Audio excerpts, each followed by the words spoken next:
Lupakan soal taktik Catenaccio yang membosankan atau drama Serie A yang penuh skandal. Karena hari ini cuma ada satu penguasa tunggal di tanah Italia dan mereka berwarna biru hitam. Kalau kalian pikir Inter Milan cuma beruntung setelah era Conte atau Inzaghi, kalian salah besar. Di bawah tangan dingin seorang anak baru bernama Christian Cifu, Inter baru saja melakukan sesuatu yang bikin Juventus dan Milan cuma bisa gigit jari di pojok ruangan. Domestic double. Setelah 16 tahun menunggu, sejak zaman Jose Mourinho masih jadi pahlawan, akhirnya kejayaan itu pulang ke San Siro. Pertanyaannya, apakah ini cuma kebetulan atau kita sedang melihat lahirnya sebuah destinasi yang bakal menjajah Italia untuk satu dekade ke depan? Mari kita bedah kenapa Inter sekarang benar-benar unstoppable. Kita harus bicara fakta, bukan perasaan. Terakhir kali Inter mengawinkan gelar Scudetto dan Coppa Italia adalah tahun 2010.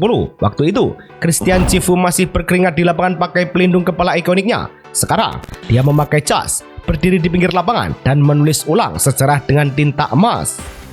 Sejak 2020, Inter ibarat vacuum cleaner.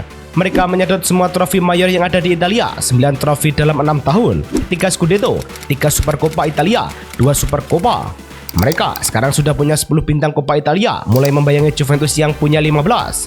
Ibarat anak sekolah, Inter ini murid teladan yang ranking 1 terus. Sementara rival-rivalnya masih sibuk cari alasan kenapa nilai mereka merah.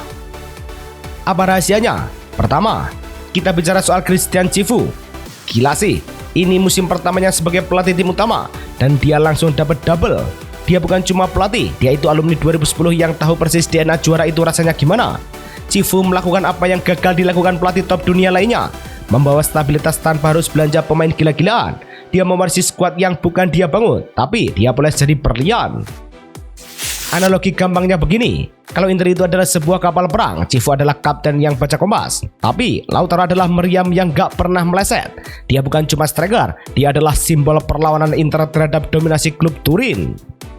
Dalam hidup, ada pepatah yang bilang, manjada wajada. Siapa yang bersungguh-sungguh dia akan berhasil. Inter mengajarkan kita tentang kesabaran. Mereka menunggu 16 tahun untuk momen double ini. Mereka melewati masa-masa kelam, gonta-ganti pemilik, sampai akhirnya menemukan formula yang pas.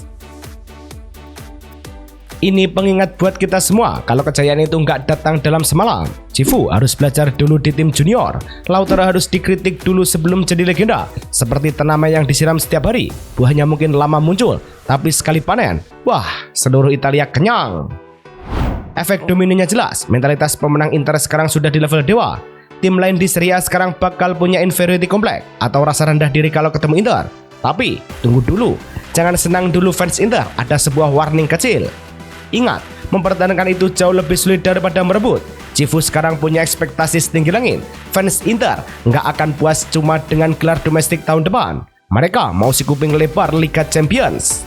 Dan sejarah membuktikan, banyak pelatih yang meledak di musim pertama tapi kehabisan bensin di musim kedua karena taktiknya mulai terbaca. Apakah Cifu punya plan B saat lawan mulai paham cara mainnya? Jadi, menurut kalian apakah Christian Cifu ini memang pelatih jenius yang ditakdirkan jadi the next Mourinho? Atau dia cuma beruntung karena punya skuad warisan yang sudah matang? Dan buat kalian fans Juventus atau AC Milan, masih berani bilang Inter cuma hoki tahun ini? Tulis pendapat kalian di kolom komentar. Kita debat sehat di sana. Jangan lupa like, subscribe, dan menyalakan loncengnya supaya kalian gak ketinggalan info panas dari dunia sepak bola. Saya pamit, Forza Inter!